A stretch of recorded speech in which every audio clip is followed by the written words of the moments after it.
ABC Kinderteach presents Crown, an ode to the fresh cut, written by Derek Barnes, illustrated by Gordon C. James. When it's your turn in the chair, you stand at attention and forget about who you were when you walked through that door. So they're talking about a chair. I wonder if it's a hair cutting chair, maybe.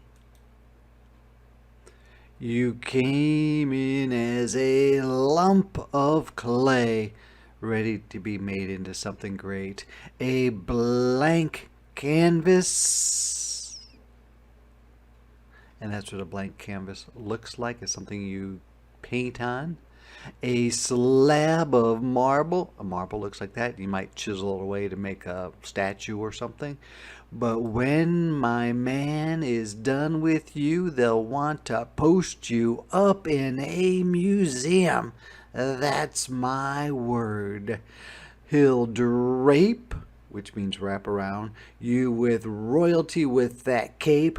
That's the barber's cape they use to keep the hair from getting on your clothes, to keep the fine hairs off of your neck and your princely robes or clothes. It's amazing what a tight fade, high-low ball does for your confidence. Dark Caesar.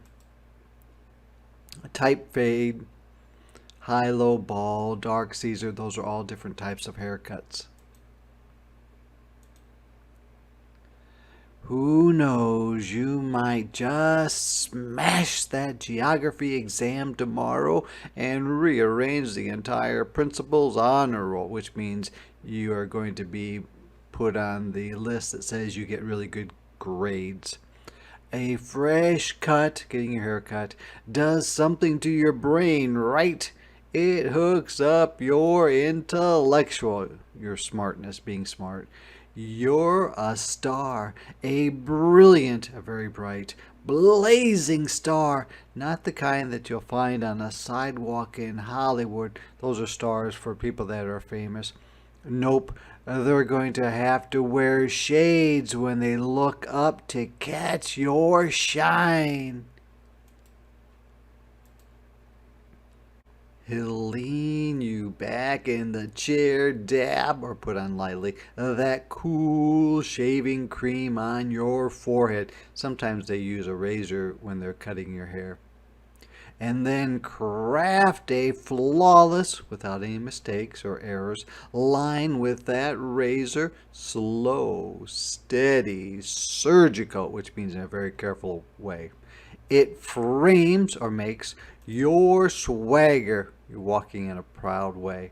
The cute girl in the class across the way won't be able to keep her pretty eyes off of you.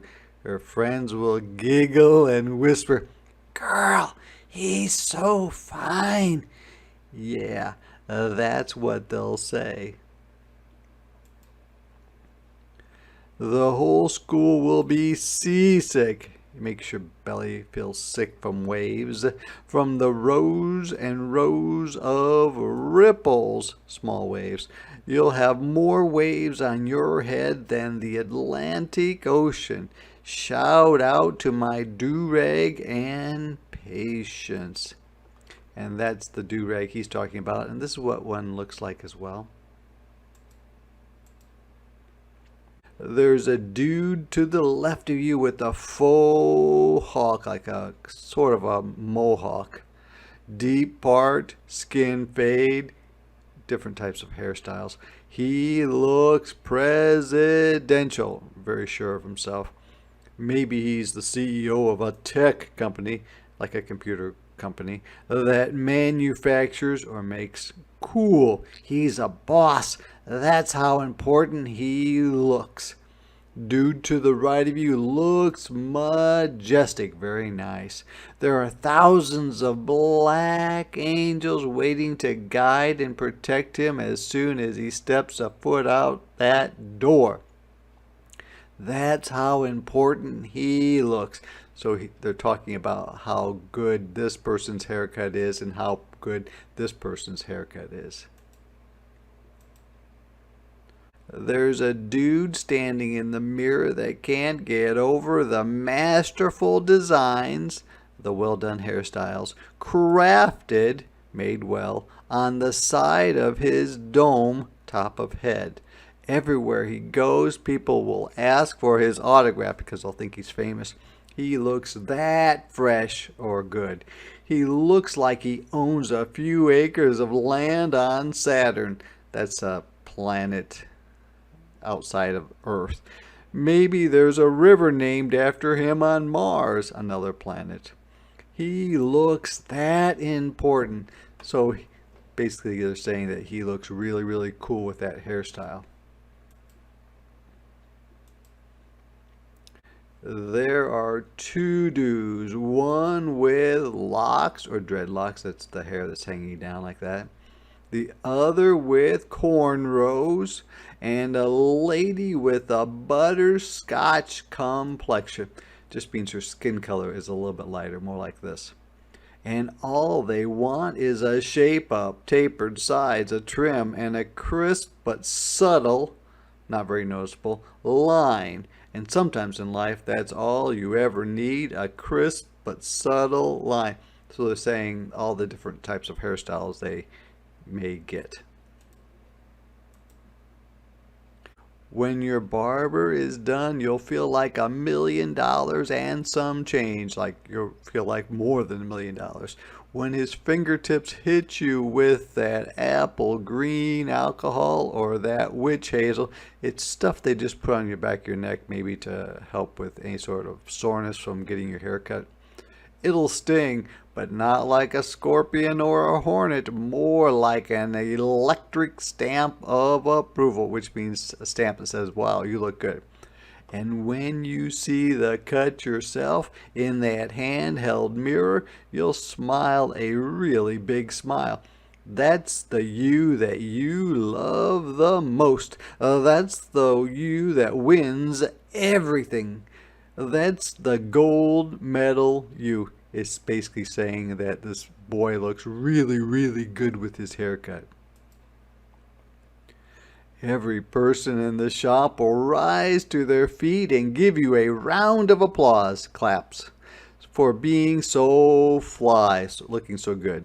Not really, but they'll look like they want to. You'll see it in their eyes. So the people don't really stand up and clap for his haircut, but when they see him, he realizes that they probably may want to, but they didn't. It's the look your English teacher gives you when she hands you your last test with a bright red 97 slapped on it. And a 97 would mean that the person had a really good score on that test. It's how your mother looks at you before she calls you beautiful. Flowers are beautiful. Sunrises are beautiful. Being viewed in your mother's eyes as someone that matters, someone that she cares about. Now, that's beautiful, and you'll take it. You don't mind at all. So when your mom says you look great and thinks that you're really great, then that's fine. Finally, he'll remove your cape, the thing to keep the hair off your clothes, then swipe you down with a brush made from a golden horse tail, that brush, to get all the hair off your neck. You'll put the money in his hand without even expecting change back. Tip that man, tip that man. It was worth it. It always is. So when he pays the person who cut his hair, he gave the person extra because he always does such a great job. You know why? because you'll leave out of the shop every single time feeling the exact same way. Magnificent or wonderful, flawless, perfect, like royalty, like you're a prince. Hello, world.